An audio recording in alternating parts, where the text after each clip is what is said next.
Hello and welcome, I am Arumba, thank you for joining me. Let's play some more Buha in Europa Universalis IV. This is the African Succession Series campaign. It's been a little while since I played last. Quill actually had a little bit of a go there for a couple weeks. Nice.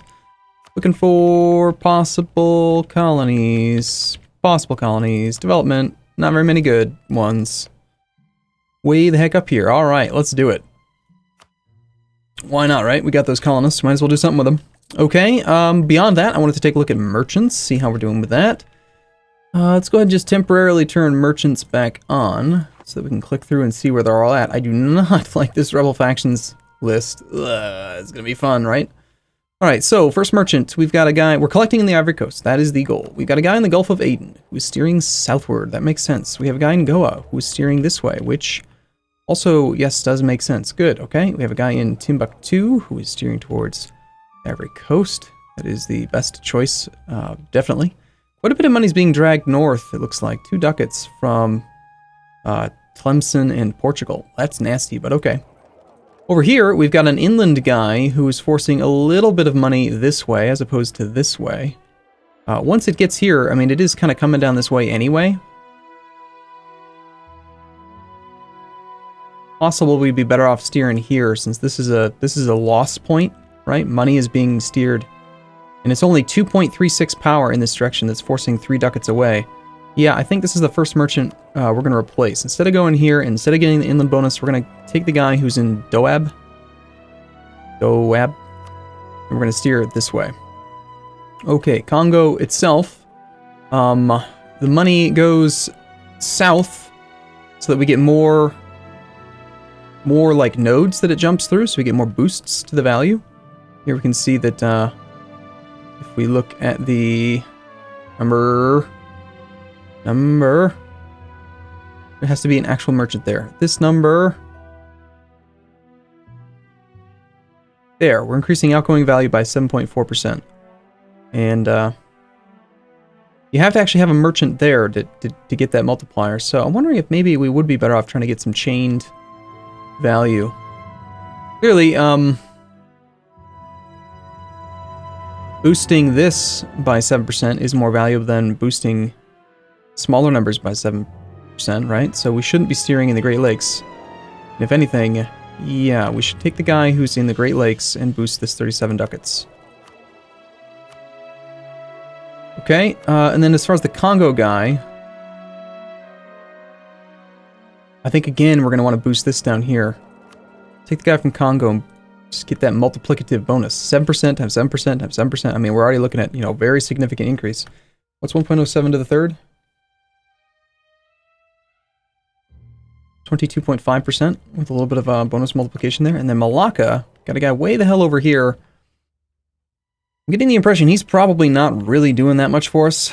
Whether it goes south or west doesn't make as nearly as large of a difference as if we could just get this multiplicative 7%. 7%. Got a guy coming here, got a guy coming down into here, and then it's already up into the Ivory Coast. Collecting from trade there gets rid of our trade power modifier. So we're looking for... well, might end up actually being right here. 17.32 ducats is probably the next best option. We've already got a guy here. We do need him there to force the value going in the right direction. Yeah, I think that's going to be the spot. So we take the guy who's in Malacca, and we do something with him. Alright, so let's take a mark then of the actual trade value that we had. We were making 82.22 ducats from trade. It'll take about 2 months here for the merchants to get where they need to be, so we need to wait a little while. We'll keep that open until they get there. Okay, beyond that, I was looking around a little bit before I started. We've got some issues. We've got dominance of the clergy, a little bit of war exhaustion. We are at peace. We have 42% overextension. So, yeah. Constantinople, nice. Good job, Quill. We got some rebels here. Ottoman separatists. Probably got to take care of those, don't we? Where be the men? The many men troop peoples. Suffering attrition. To march over there and take care of that. We've got a 3-4 general. Got a 6-3, a 4-3, and a 3-4. Nice. Cool. Then we got these guys who are on boats and apparently heading to no, they're heading up to Yanbu. Okay, but the supply is not very good.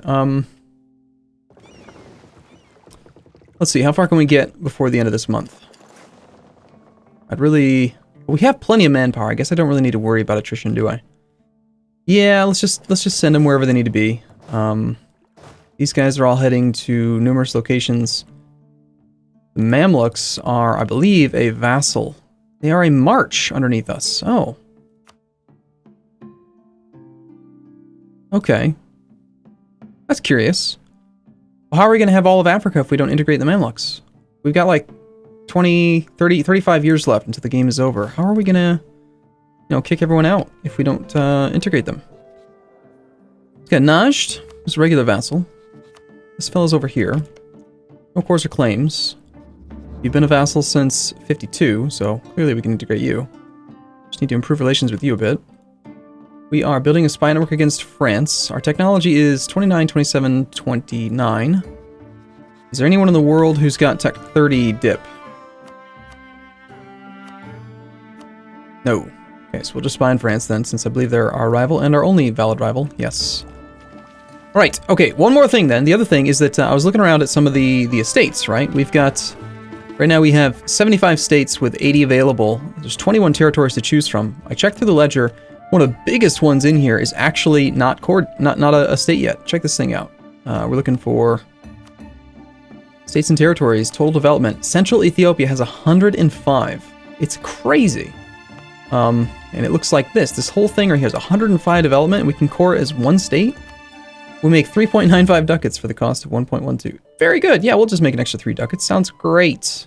And then up here, Rome on its own is 50 development, so of course we want to make that into a guy. And then beyond that, let's go down the list a little bit. We got Tunisia. I think that's going to be an option as soon as the core is finished. Let's save that slot. We can do 2 more and then still have this button up here, which is useful. So let's go find Thrace. That is like somewhere over here, yes? Looking for the territory of Thrace. Can't do it yet. Okay, so we save those 2 then for Tunisia and Thrace. Sounds good. Okay, so we just had to do a couple of them. As far as cores go, I'm tempted to just do these cores. They're so cheap, and I'd rather just have them. And it's only 6 points. Total cost of 6 is given by base cost per development is 10 times 3 is 30. And then we're going all the way down to 6, which is 20%. Territorial core costs should bring it from 30 down to 15, and then minus 60% of that. Yep, so 6. The war exhaustion is not affecting us. Let's go ahead and core these little guys. Just spend 6 points here and there, get rid of them. Clean up the list a bit. There's going to be more land I think we want to conquer, but I want to get some of that taken care of yet, first. Okay, accepted cultures is probably something we don't really need to worry about. We're never going to accept anything else, it looks like.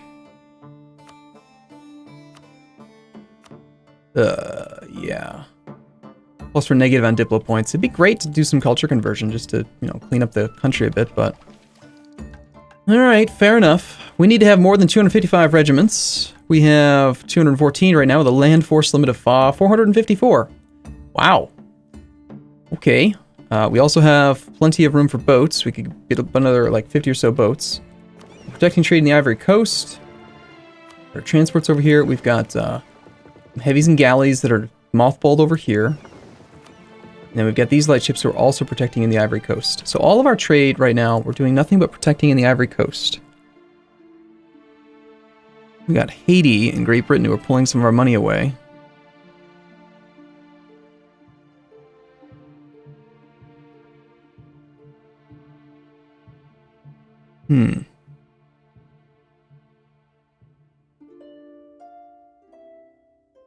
Anywhere else where maybe sending some boats would be better. Already have dominance here. We have a guy here. There's not a lot of money being wasted or lost there, though. Yeah, I think we're still better off just protecting the Ivory Coast for now. Alright, in that case, let's queue up another check Diplotech, see if we got another ship level coming up. Nope, we already have the max level. Cool, so let's just build a bunch more of these guys. Looks like we are building some right now. We'll go up to 244. And then beyond that, with all this manpower and with all this money, I feel like we probably should do just some more guys. How's the ratio look? 129, 11, and 74. We've got tech. It allows for some very substantial flanking range. So max flanking is going to be plus 250%. Cap of flanking range of 2 times 3.5. Take their flanking range up to 7 tiles. Jeez. Is that right? Plus 150. Okay, I did too many. Okay. So 2 times 2.5. We have a flanking range of 5. Our final game, end of the game combat width is going to end up being, I think, 40. I don't think it goes any higher than that. So 40 with 10 cav on each one. We want to have 30 infantry in the front row. I apologize, I've been playing for 10 minutes, so I actually haven't been playing, like playing at all. Let's just create a new template. We're moving on to the final phase. There's probably my last session, so I'm just trying to, get my bearings straight here. Arumba 17, 85. We want to have 10 cav, 30 infantry, so we get the maximum utility out of those 10 cav for flanking, and then we want to have just 40 cannons. So that's going to end up being an 80 stack. Do we want to... 28.65 ducats a month in maintenance. Jeez. Expensive. But that is an optimal combat stack. I think what we want to do, though, I'm going to say that most of the time we don't want this many cannons. We're going to combine 2 of these armies together when it's necessary. Which means we could actually go significantly cheaper there. Saves 10 ducats a month. And the supply weight's going to be a little bit lower. Let's save that for now. Let's check our average supply. Only 42 in most places, unfortunately. Did we get another supply tech bump at all? Get another plus 50% at tech 31. Now, supply is just not quite high enough, and I don't really want to suffer too much attrition, so 40 is the highest we can go. Let's try to build 40 stacks then. I'm going to alter it one more time. There really needs to be a way to edit this thing. But there isn't. Okay, knowing that this is optimal,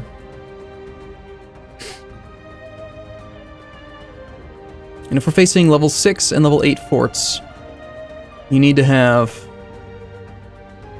I need to write this. I need to have the damn thing written down at some point. Let's see, a level 4 fort requires 20 cannons, I believe, to siege. It goes 10...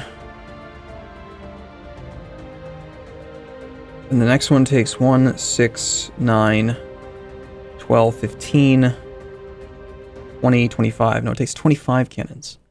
Let's not worry about the 25 stacks. So if the 25... And if the other one is up to 20... I think we just do, 20 cannons will give us a plus 5 bonus against level 3 forts and a plus 4 bonus against level 4 forts, which is good enough. That being said, then, I think we go down to... Let's take 10 infantry off, and that gets us down to a 50 stack, which is not quite 40.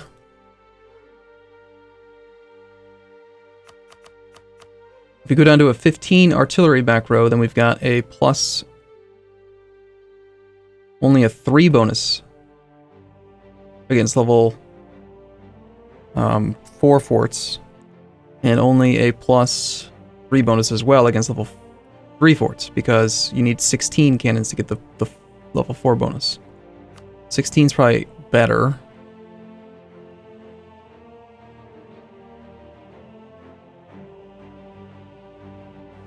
Huh.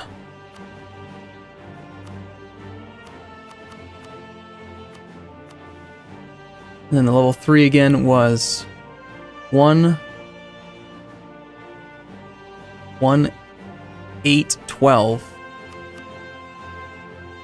1, 8, 12, 16, 20.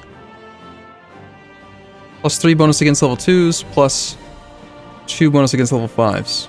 And we're down to a 42 stack. You combine 2 of them together, you end up with 24 cannons, which is almost enough to get the full bonus on level 4 forts, and it is enough to get the full bonus on level whatever forts. I think we go with this and just call this good, and we'll never worry about the +5 bonus on level 4 forts, because there's not going to be very many of them, and I just kind of like this better. Let's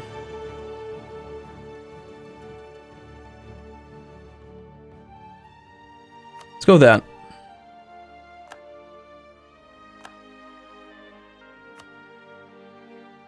And I'll probably redo some of the armies. I'm going to end up spending this entire episode not playing at all, aren't I? So if this is the design that I want to use... 2010-12. A lot of mercs, don't we?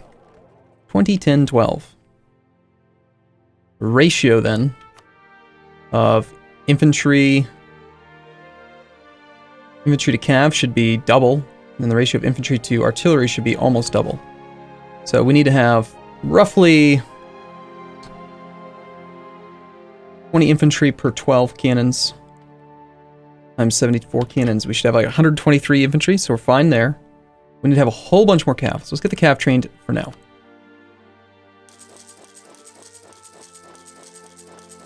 This is a slow way to do it.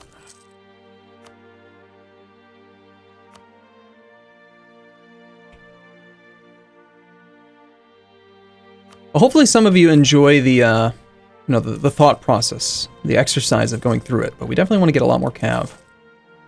Let's, another 50 cav, that'll take us up to 61, and we needed to have 20 infantry per... Alright, 10, it's exactly 2 to 1, so 129 divided by 2. Should have 64. And we're going to be up to, what did I say just now? 60. 61. Okay, so we just need, yeah, that's close enough. Alright, we'll mix those guys in, and then keep going from there. For now, I think we'll do one more 10 infantry. Just get a few more of these guys up. They are the cheapest after all, so... I like spending that manpower. Alright, I've just unpaused the game and I still don't even know what I'm doing yet. I feel good about the numbers. We got some serious rebellion issues to take care of here. 33, 2, and 21. Got mercs mixed in. With 170k manpower in the bank, I'm wondering if we actually want to keep manpower on hand. Omani separatists. They are engaged.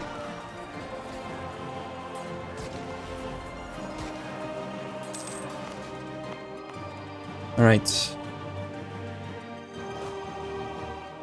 You guys all head up to Buha.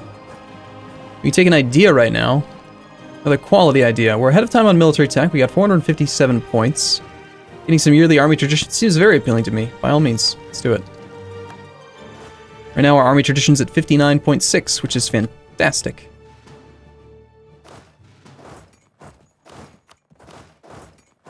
That area is taken care of. Let's see if you guys stop here, pick up a leader. How are we doing on policies, by the way? We've got hired adventurers, land leader maneuver, and plus net 10% national modifier, and then we get goods produced, costing us Diplo points. Behind time on Diplo tech. The goods produced modifier is probably very valuable with trade efficiency as it is. More diplomatic reputation and stuff. We've got... horse guys. That's right. This campaign, we ended up going like exploration to do colonization. We got defensive, offensive, no innovative, so we don't get the infantry combat ability that I love so much. Royal marriage offer from Najd is unnecessary because we're going to integrate you. Royal marriage offer from Persia, I think, is a no. We've got 3 out of 5 relationships. Looks like we have an alliance with Persia right now. Military access from the Ottomans, haha, very funny. So it looks like we don't get bonus siege value from guys. Unappoint generals as they are no longer needed. Let's grab this army, put the best guy. A 3-4 with the 3, yeah, I think would take you. Supply is pretty good on the march up. Go straight up to Buha for now. I mean, you're close. You're close enough that it's not saying that it's a big issue. We've got estates that demand more control of territories. I'm not going to give any to the clergy right now because they're pissed, and by creating those states, we've slowed them down a little bit, so that's actually a good thing. The nobility, on the other hand, I don't think we want to let theirs tick down. I'd rather have them tick up, so let's go ahead and find a province we can give to them. Use the autonomy map mode. Oh wow, autonomy is really high here. So B9, mobility. These need to actually be full on cord before we can do that.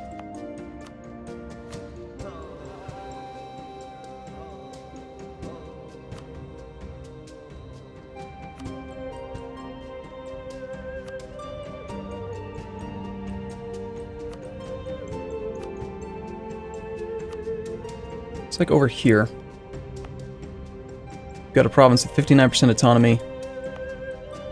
Only 5 development. Let's give that to the nobility. That should appease them. Oh, not quite. Never mind, we got a lot more land than I expected.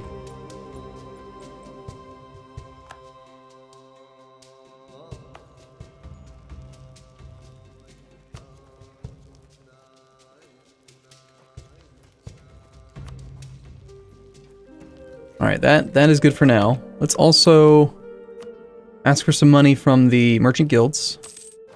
And then let's go ahead and sack some prestige just to get their influence up. Try to get our trade efficiency value up a little bit. They don't have very much land. I think I'm going to take the time now to go through and just make sure that they have every estuary. I'm assuming that that's the case, but maybe it's not. So they have that one. They have that one.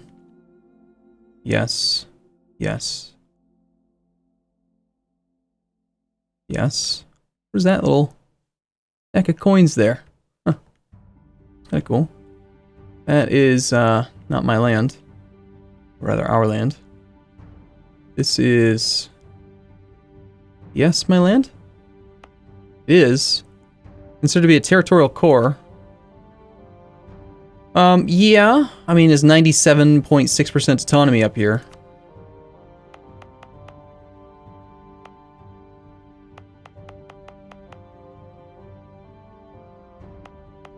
Probably not worth doing that, just to get some trade power in Sevilla. No, I don't think so. Okay, where else do we need to make sure they've got land? This province should be theirs. It's 71% autonomy. Definitely needs to be theirs.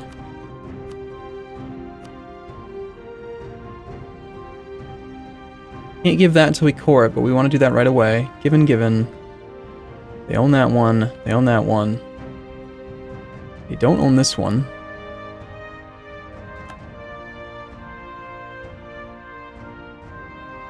They do have the Cape.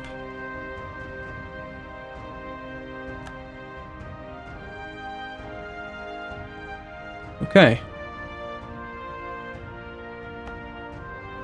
This is another example of a... Okay, we just need a core here. So we got 2 provinces that we need to core. And then we can give them some of that land. Actually, do we have a full core here? No, it's still just a territorial core. Okay, level 4 fort, we should grab these guys up to there. Grab a guy with siege value if we can.